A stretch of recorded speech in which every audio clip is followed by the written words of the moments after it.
Long before the plane lurched into its final, sickening descent, the tension inside the cabin felt strangely off. Something about the stale air, the flickering overhead lights, the way the flight attendants exchanged glances, there was a subtle wrongness that stuck to the back of my throat. I was crammed into a window seat near the wing, half-heartedly flipping through a worn magazine, ignoring the overhead announcements in that perpetually cheerful airline voice. Just another boring flight, I told myself. Another long haul across endless ocean and unnamed jungles, heading toward a place I already forgot. Maybe that was the problem, no sense of purpose, no excitement, only a drifting, grinding sense that something was about to go sideways.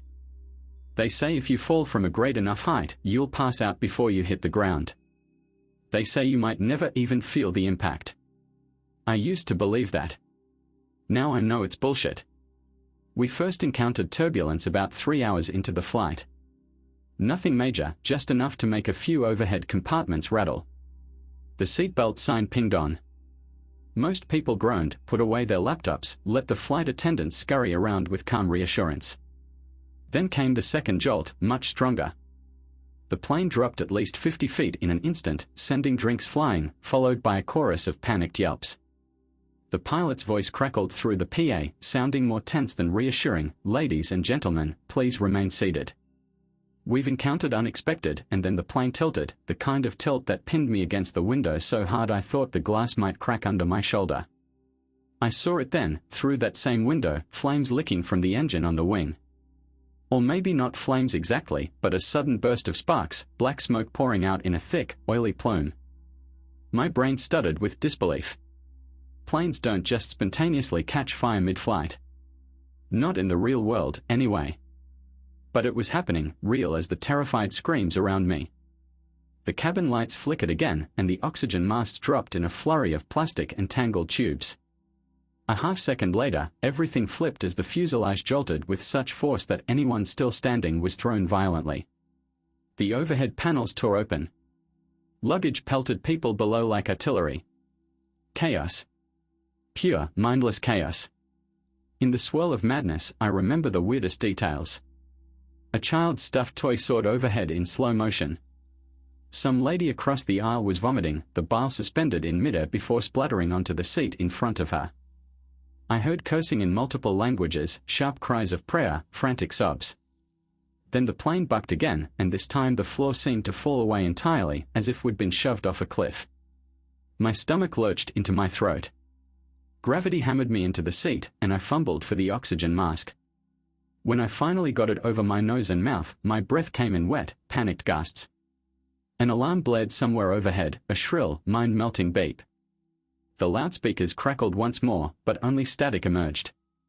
Outside the window, glimpses of impossibly green canopy appeared, jungle. We were losing altitude fast.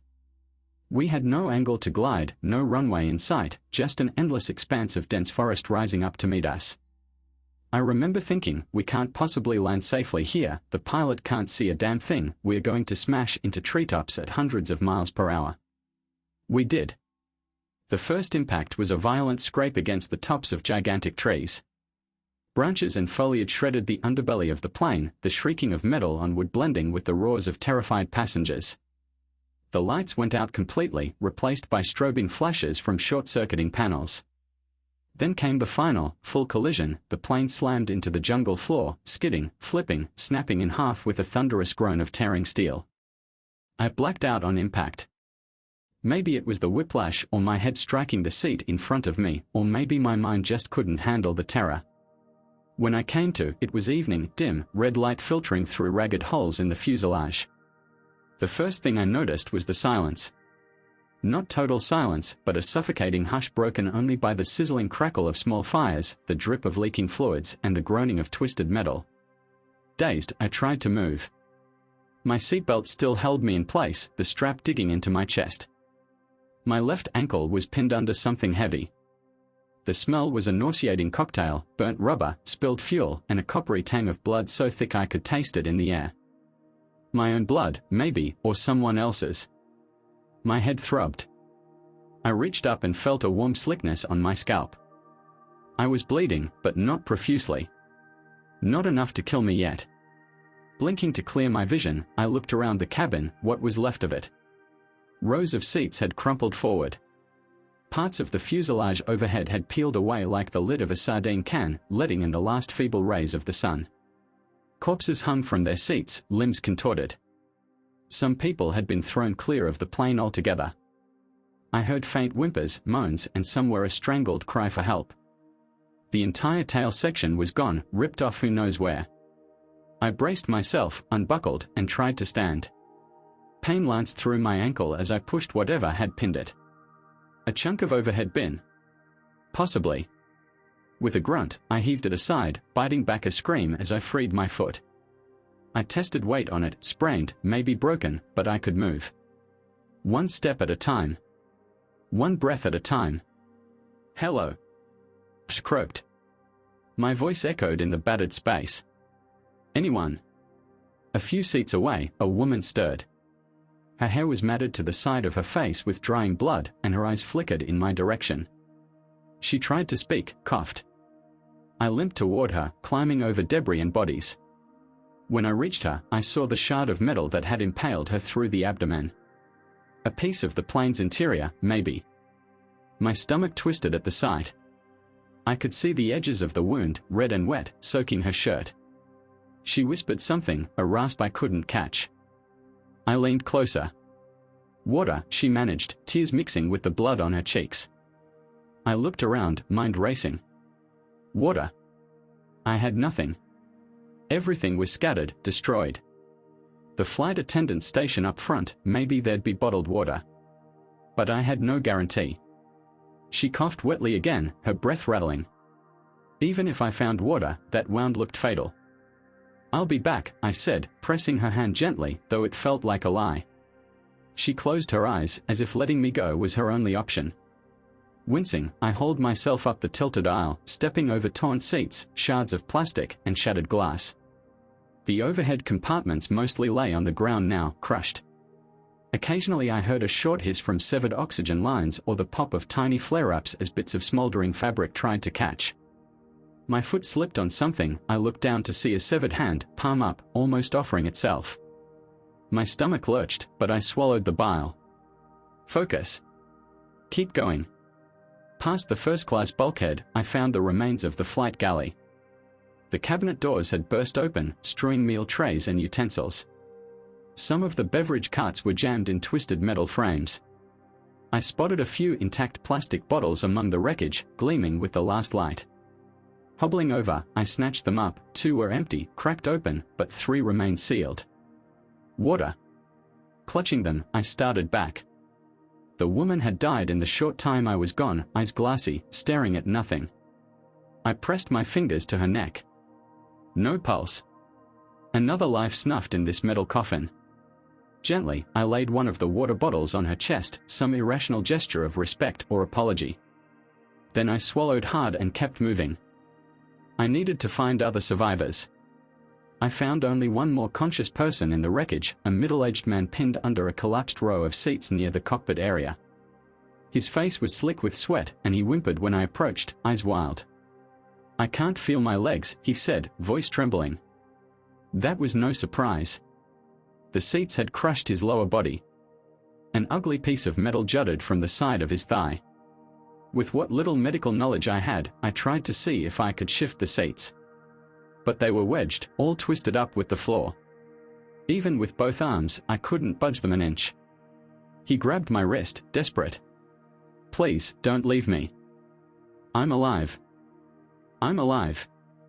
I gave him some water, lifting it to his lips. He choked a bit, but managed to swallow. "I'll try to find help," I said. "Rescue teams, maybe. Just hold on, all right." He nodded, tears streaming, though we both knew how slim the chances were. Still, I had to try. I limped toward the cockpit. Maybe there was a working radio or an emergency beacon. But the door was practically melted into its frame, everything inside crushed. The pilot and co-pilot were mere lumps in their seats, unrecognizable. The instruments were dark. A trickle of fuel dripped from above, forming a puddle by my feet. The stench was overpowering. Outside. I had to get outside. If we were in the jungle, maybe the fuselage was no place to stay. fire risk, structural collapse, or even predators. My ankle howled in pain with every step, but adrenaline pushed me on. At the plane's ripped open side, I climbed over a crumpled edge of metal and dropped into a tangle of vines and mud. The outside world slammed into my senses, choking humidity, the buzz of insects, the heavy scent of wet leaves and decaying vegetation. The plane had carved a long scar through the trees, flattening a corridor of destruction. Smoke rose in lazy coils from pieces of scattered wreckage. Bodies, or body parts, hung from branches or lay among the snapped trunks. My stomach churned. I pressed a hand to my mouth, trying to stifle a horrified moan. Somewhere behind me, the pinned man screamed. A sharp, guttural wail that sent birds flapping from the treetops in alarm. I turned, seeing him half visible through the twisted remains. He reached out, his voice ragged. "It's on me. Something's on me." My heart hammered. I scrambled back inside to see what was happening. In the dim light, I saw movement near his pinned legs, something dark, elongated, sliding around the wreckage. For a moment, my mind refused to register. Then it clicked, a massive snake, coiled partially around the seat frames, its tail flicking. The man flailed, arms beating against it. The snake's head reared up, hooded. A viper. Cobra. I didn't know snakes well, but it was large, easily 8 or 9 feet long, thick-bodied. He howled as the snake struck, fangs sinking into his thigh.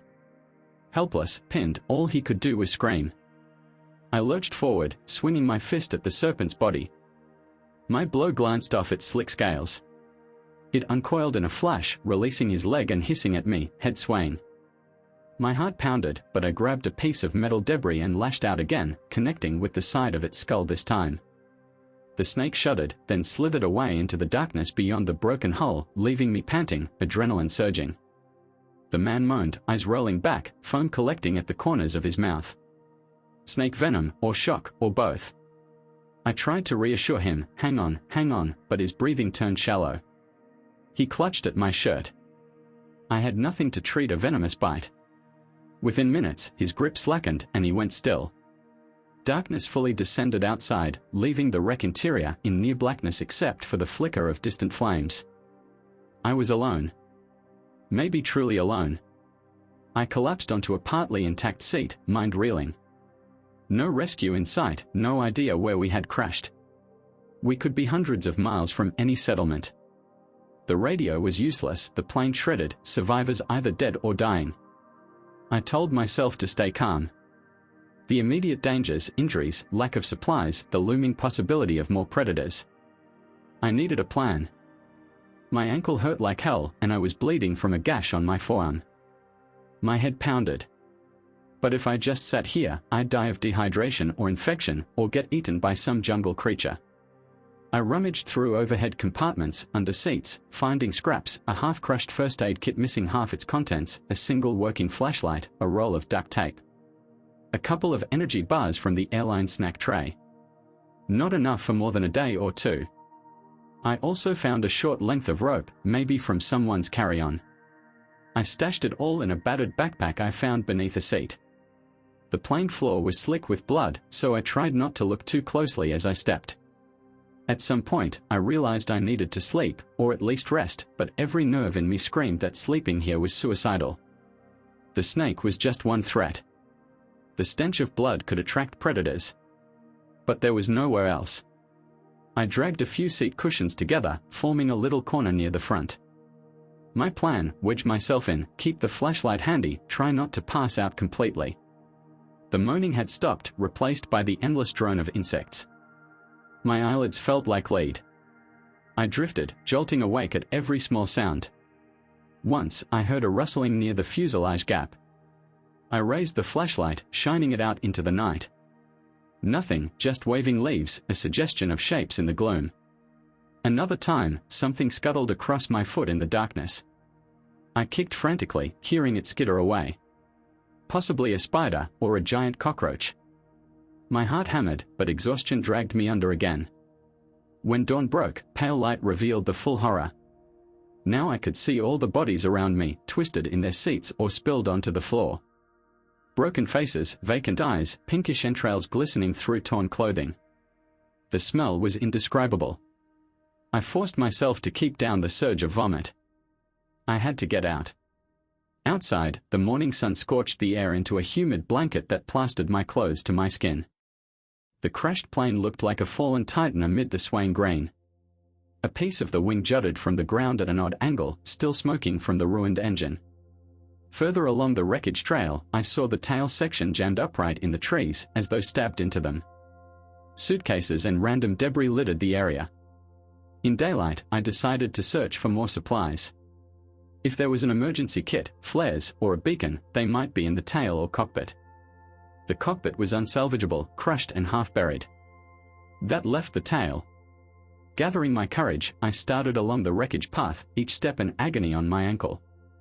I clutched a metal rod as a makeshift cane, scanning the ground for snakes. I passed bodies flung into the foliage, some missing limbs, some halfway devoured by insects overnight. Flies buzzed in deafening swarms, a living carpet on the corpses' wounds. My chest tightened with each horrifying sight. Still, I pressed on. When I reached the tail, I found it perched precariously in a tangle of branches about 10 feet above the ground. Could I climb? Maybe. The metal was torn and jagged. I circled the area until I found a vantage point, an appended trunk I could possibly scramble onto, then grabbed the rim of the tail's open wound. Sweat poured down my face as I hoisted myself up. My ankle screamed in protest and I slipped once, slicing my palm on sharp metal. Blood welled, but I gritted my teeth. Finally, I managed to get inside the tail section. It was upside down relative to normal orientation, so seats were above my head, overhead bins below my feet. Everything was soaked with rain or dew. I found a panel marked emergency. Forcing it open, I discovered a deflated raft, a few flares, a battered med kit, some water pouches, and a small plastic container that read signal transmitter. My heart soared. If I could get that transmitter working, maybe rescue wasn't impossible. As I wrestled with the container, a sudden crack made me freeze. The tail section shifted, one of the branches supporting it snapped. I felt gravity tilt as the entire hunk of metal began to slide. My eyes darted to the opening. No time to climb out carefully. I jumped, cradling the container to my chest. I landed on my bad ankle, collapsing with a cry of pain. The tail crashed down a second later, slamming into the ground in a thunder of twisted metal and splintered wood. A chunk of debris whipped past my head, missing by inches. Panting, I rolled over, relief battling with the throbbing in my leg. At least I had the transmitter. Let it be intact, please. I crawled away from the fallen tail, rummaging in the container to see what I'd actually retrieved. The signal device was there, cracked but maybe functional. A small battery pack. Instructions said something about setting it up in an open area. The flares were soaked but hopefully usable. The medkit had bandages, antiseptic, even a scalpel. A real treasure trove. Pulling myself up, I hobbled back toward the plane. My hope, I'd find a patch of clear ground to set up the transmitter.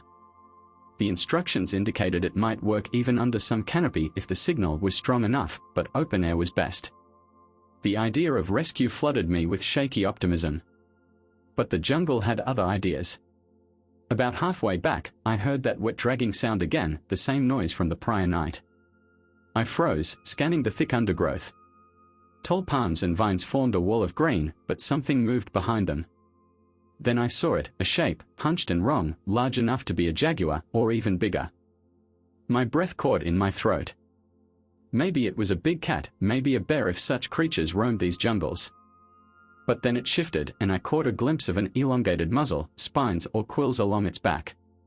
This wasn't something I recognized from any nature documentary. My heart hammered. My rational mind insisted it had to be a known animal. Then it let out a guttural huff, and the stench hit me, a foul, rancid odor like rotting meat and bile. In a burst of adrenaline, I lurched forward, ignoring my ankle. I ran for the plane, hearing it crashing through the brush behind me. Trees shook, branches snapped. Whatever it was big and not shy about noise. I stumbled into the clearing around the plane, half expecting it to burst out and snatch me. But the sound stopped at the edge of the foliage, as if it refused to enter the open wreck site. Or maybe it was just circling. I felt eyes on me, a primal sense of being hunted. My chest heaved with ragged breaths. I retreated into the fuselage, clutching the container. My mind raced, set up the transmitter. I needed a clearing, but that creature might be out there. Do I wait here, try to defend myself? Or slip away quietly to some vantage point? As I wrestled with indecision, a new horror intruded. An insect swarm, drawn by the smell of decay, had begun to fill the plane, their droning wings a constant hum. I realized I couldn't stay inside the wreck for long, or I'd be overrun by flies, maggots, and possibly bigger scavengers. I needed to act. Checking the transmitter's instructions again, I saw it had an internal battery that had to be charged by a small hand crank, then the antenna extended. The device was battered, but maybe workable. Right outside the plane, a partial clearing existed where the wings had sheared off some trees. Not ideal, but better than nothing. I gathered my courage. If that creature wanted me, it would come anyway. So, I limped out, scanning the tree line with every step. The presence, or the memory of it, loomed. I heard faint rustling, but maybe it was just wind. I placed the transmitter on a rock, extended its antenna, and began turning the crank. It clicked, a feeble whir that suggested some internal mechanism. 5 minutes of cranking gave me a small green LED light. Maybe it was enough to broadcast a basic distress signal. When I flipped the switch, a faint beep sounded. Then static from a tiny speaker. The manual said the broadcast was automatic, sending an SOS ping on multiple frequencies. I could only hope someone might be listening. As I stepped back, satisfied, the undergrowth parted. My blood ran cold. A shape emerged into the clearing. It was 7 or 8 feet long, low to the ground, blackish scales or fur matted with filth. It sniffed the air, revealing rows of needle-like teeth. Eyes reflective in the sunlight, almost milky. This thing was real, not a hallucination.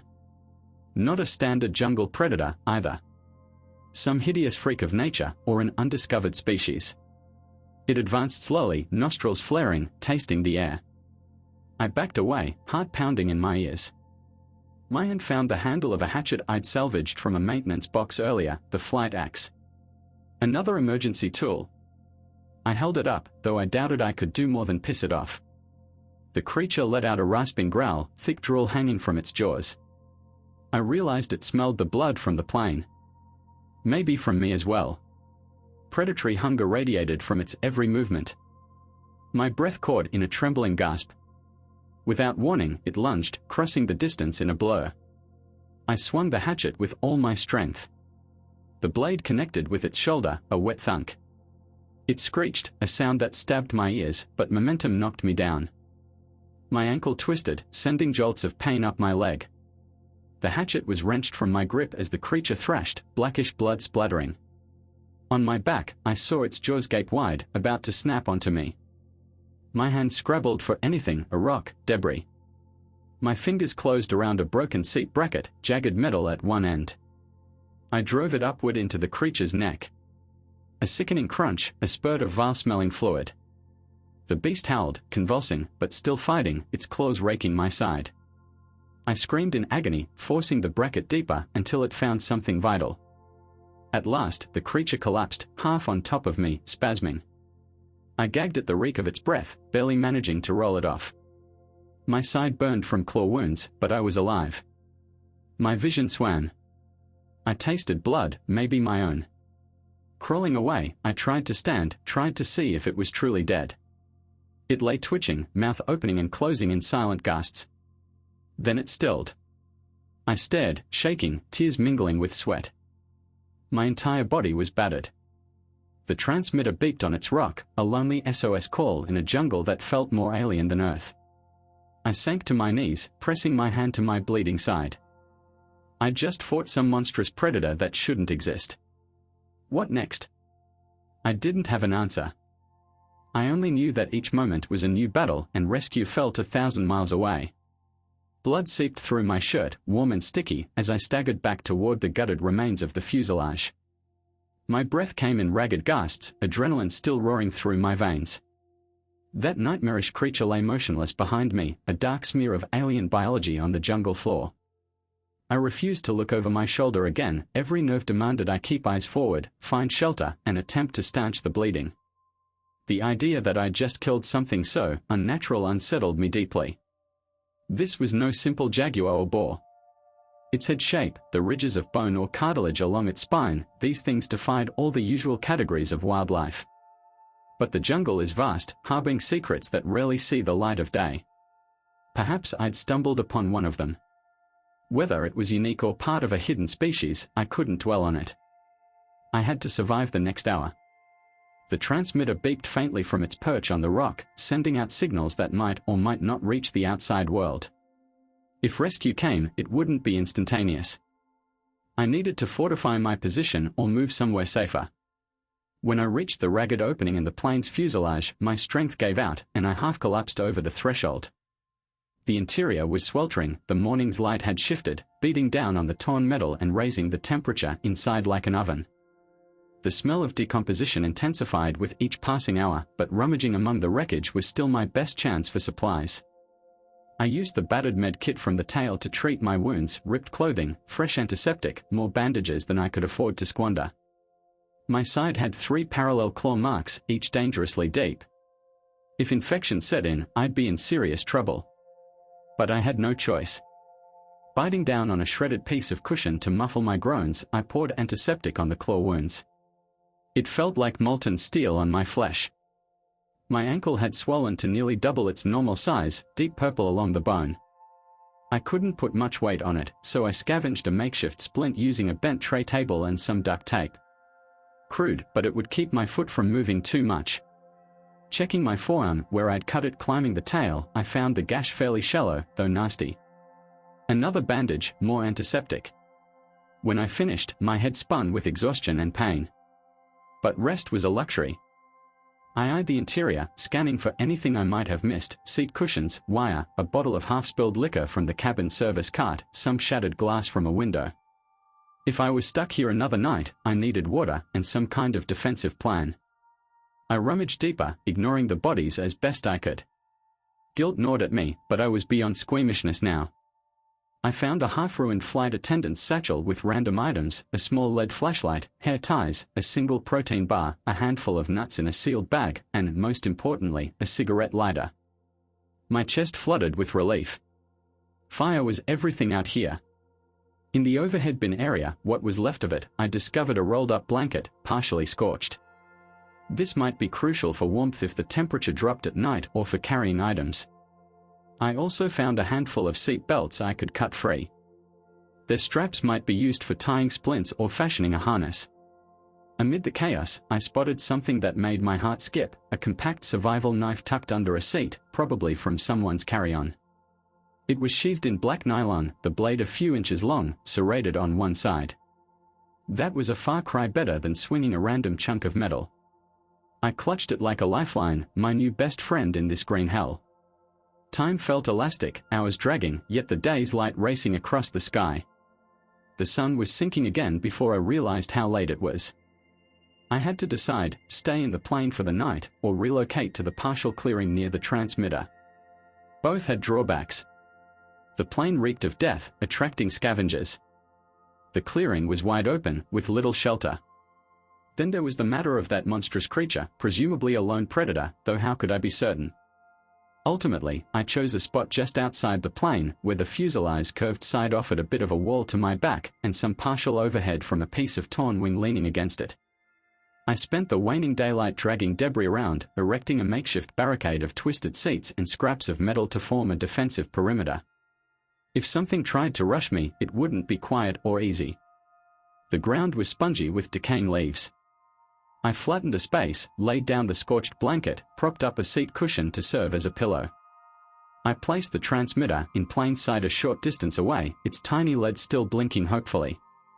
Then I gathered some fallen branches and used the lighter to start a small fire, feeding it with bits of seat foam and dry leaves. The thick smoke stank of chemicals, but the flames gave me a sense of safety. Many predators loathe fire. Or at least that's what I told myself. As twilight deepened, the jungle came alive with its orchestra of croaks and chirps and unseen scuttling. Mosquitoes descended in a cloud, biting every inch of exposed skin. I cursed and used more of my precious antiseptic wipes as a repellent. The heat of the fire helped ward off some insects, but not enough. My injuries burned.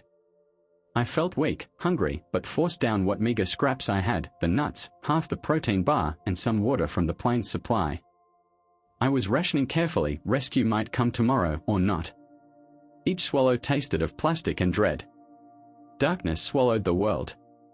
The only light came from the flickering fire and the faint glow of instrument panels inside the wreck, some battered battery backups failing sporadically. The hush between the nightly insect calls was unnerving. Every rustle in the foliage made me tighten my grip on the survival knife. The events of the day replayed in my mind, the crash, the pinned survivors, that monstrous beast. My soul felt scraped raw by fear. I must have dozed. A shriek tore me awake, a high, primal cry echoing through the trees.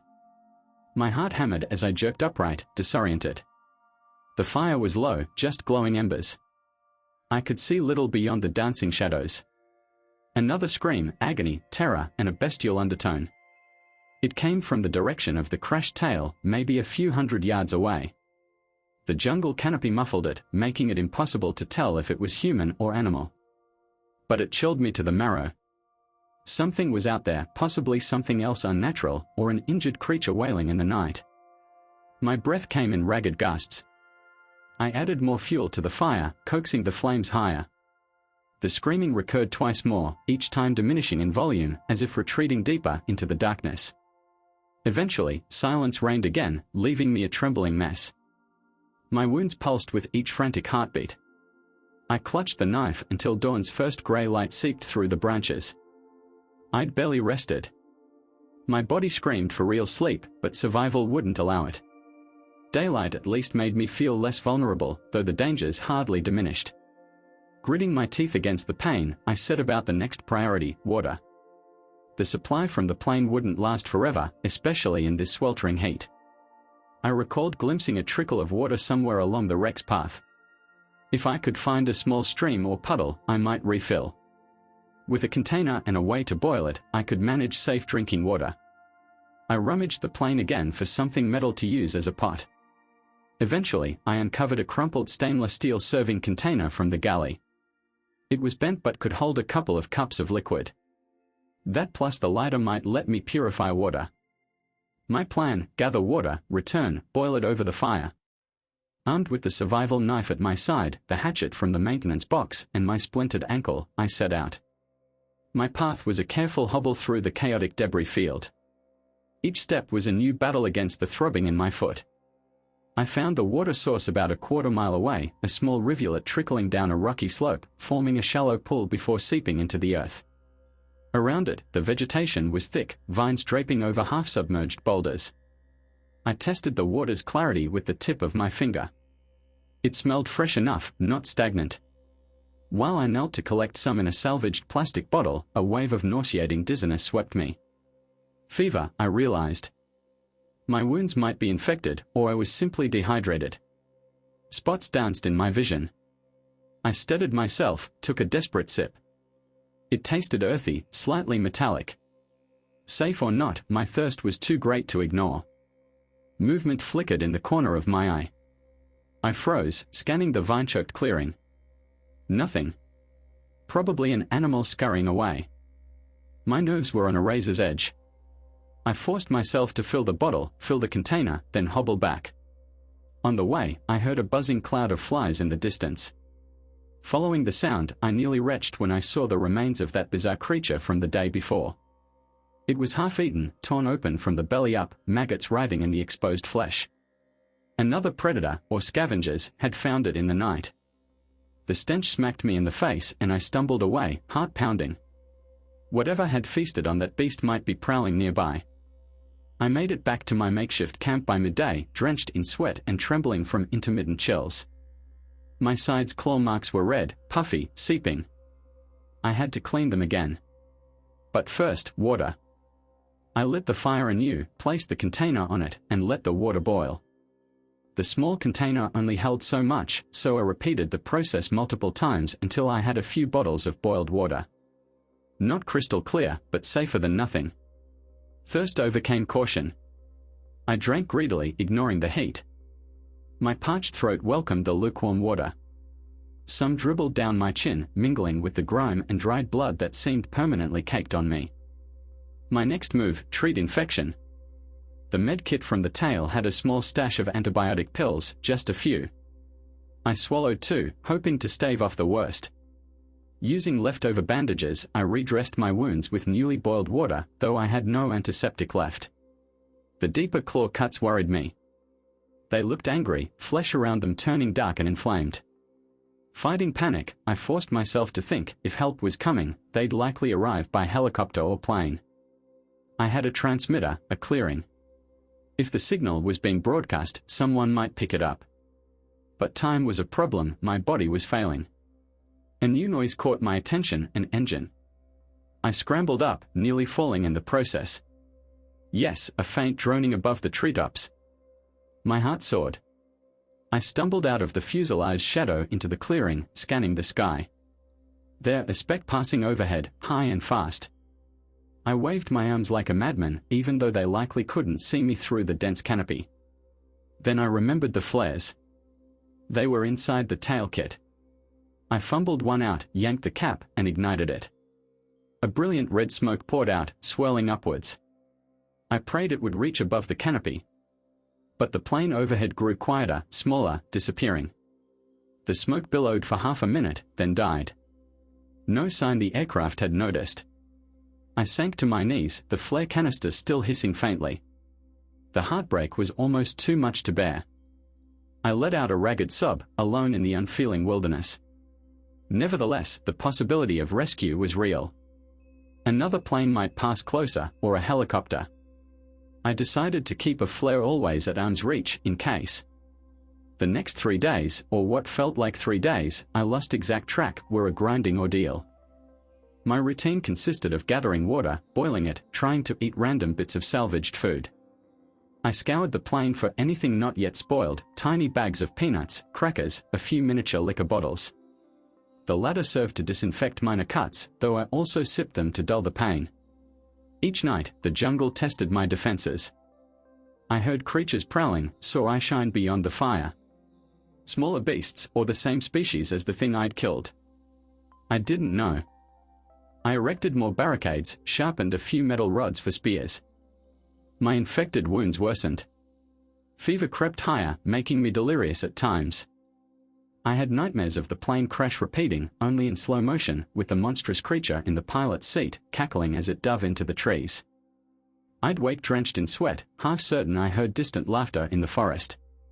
On what I guessed was the 4th day post-crash, I awoke to a thunderous sky. A storm was rolling in, dark clouds blotting out the sun. Wind whipped through the clearing, rattling debris. Rain started in sheets, pounding the plane's hull and turning the ground into mud. My fire sputtered and died. Trying to relight anything in this downpour was impossible.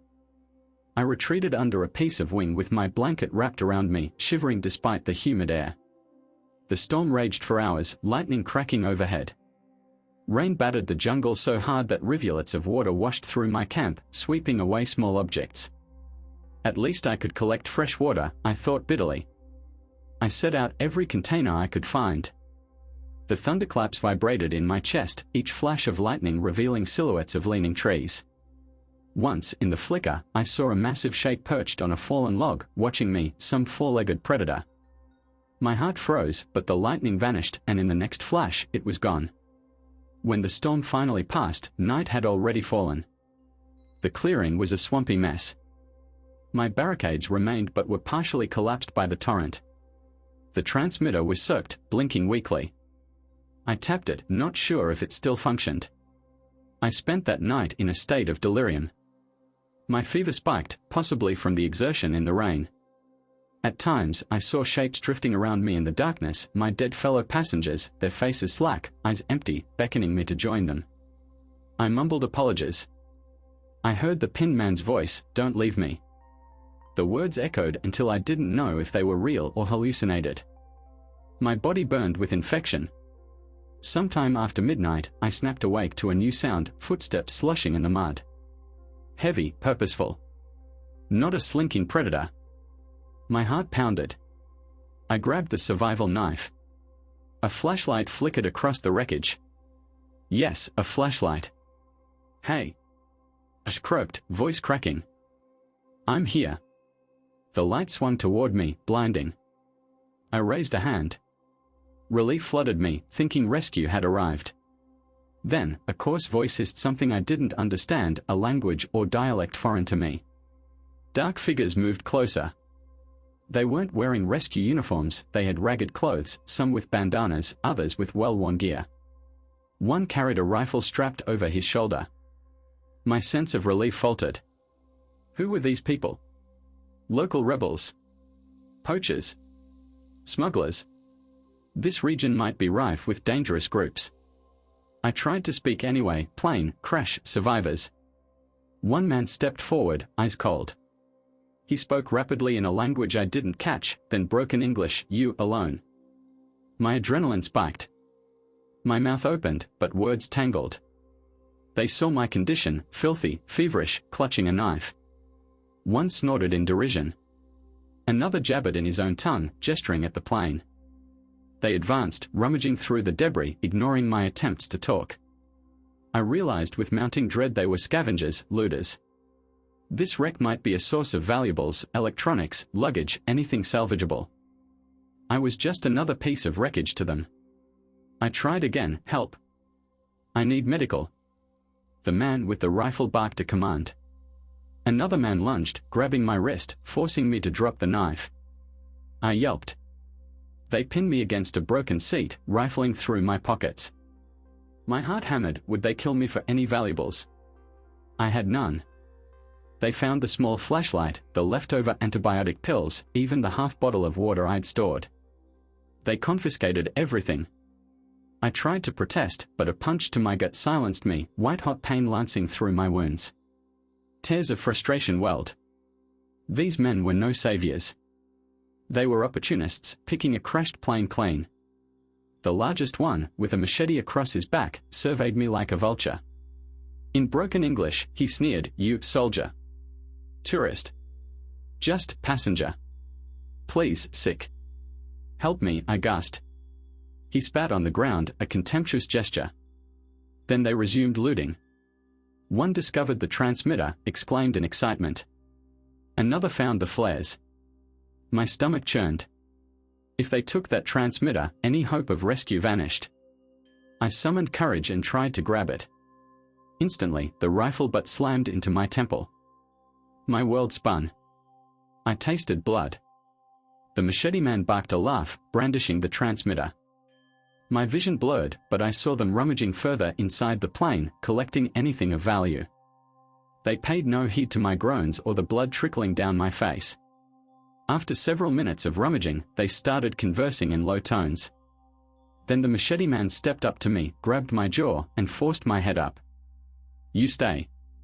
We go," he said, a mocking grin exposing stained teeth. He pointed to the plane, then at me, then at his men. "No rescue. You die." He shoved me back into the mud. My splintered ankle seared with agony.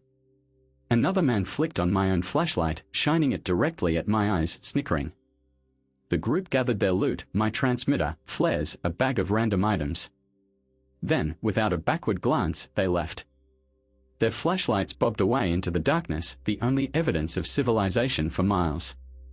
I lay there, stunned, tears mingling with the mud. They had taken everything, my precious meds, my water, even my chance at sending an SOS. The feeble blinking of the transmitter was gone.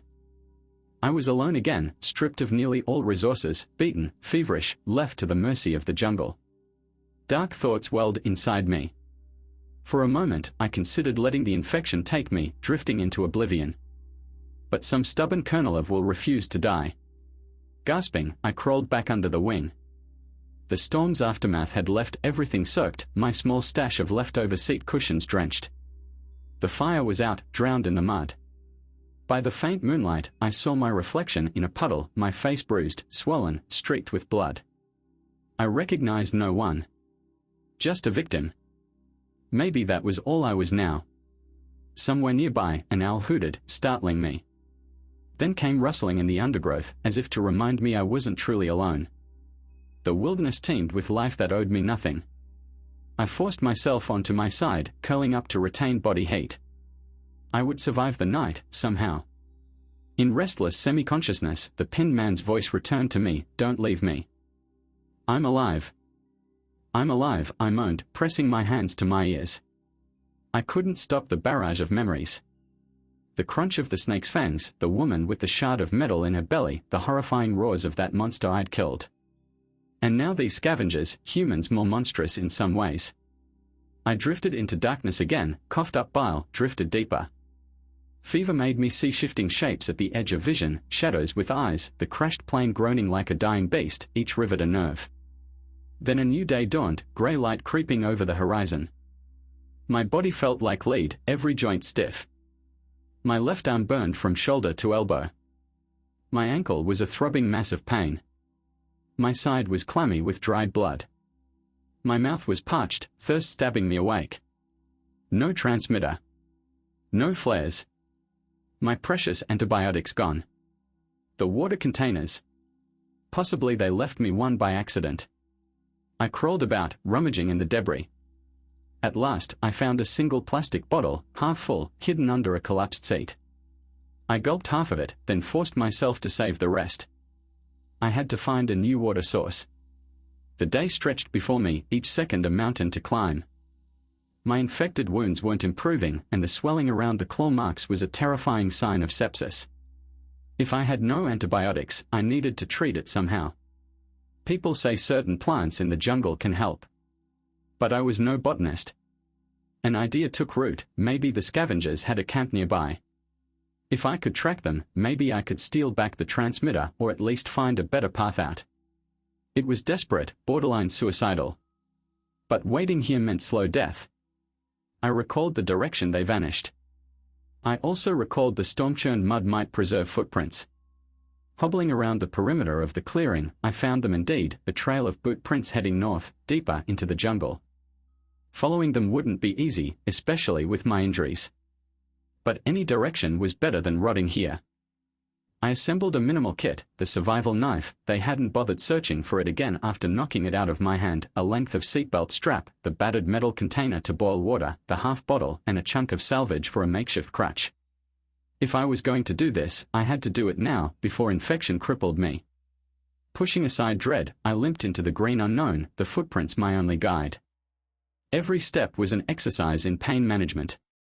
The humidity closed in, insects swarmed my head, and the thick canopy let only speckled sunlight through. What lay ahead? Bandits with guns, monstrous beasts, or a slow death from fever? A lesser part of me screamed to go back to the plane, cling to the hope of rescue. But the plane was no shelter anymore. Survival is momentum, I told myself. Keep moving, or succumb. So I moved deeper into the jungle's maw, each step echoing with the harsh rasp of my breath, each heartbeat a countdown to some unknown fate. The sun hung low in the sky by the time I realized how badly I'd underestimated the jungle's depths. Each yard gained was a fight against tangling vines and creeping, ankle-snaring roots. Sharp-edged leaves left shallow cuts on my arms and cheeks, stinging insects launched kamikaze attacks every time my sweat-soaked clothes brushed their nests. But the footprints remained visible in the churned-up mud, evidence of the scavengers who robbed me. I kept telling myself there was a rational reason to follow them, they stole the transmitter. If I wanted any real shot at rescue, I needed to get that device back or at least find some clue about how they escaped this green hell. But something deeper, rawer drove me, anger. They'd beaten me when I was already half dead, stripped away my last hope. Now my fury burned hotter than my fever, a reckless push in my exhausted body. Sweat dripped into my eyes, mingling with the grime caking my brow. My side flared with constant pain, each step jarring the infected claw marks. The seatbelt strap crutch I used sank into the spongy earth. More than once, I nearly toppled, wooziness threatening to drag me down for good. Yet I pressed on, scanning for signs of passage, a snapped twig, a scuffed patch of moss, a broken palm frond. The men who passed through here had been none too careful. They probably assumed I'd die in the wreckage. The muddy footprints guided me deeper, up a slight slope, weaving between colossal tree trunks thick with strangler figs. The jungle's gloom intensified as the canopy overhead knit tighter, blotting out the dying light. Even afternoon here felt like dusk. A riot of sound assaulted my ears, cicadas shrilling, distant bird calls, the rush of unseen water. Occasionally, a branch creaked overhead, making me tense for the possibility of a big cat or some other lurking predator. My mind flicked back to that monstrous creature I'd killed. Were more out here? I had no illusions that I could survive another encounter like that. Eventually, the land dipped again, leading me to a meandering creek. My pulse leapt at the sight of water, but I remembered the last time I bent down to drink from an unknown source in the plain's vicinity. Here, though, the water looked clearer.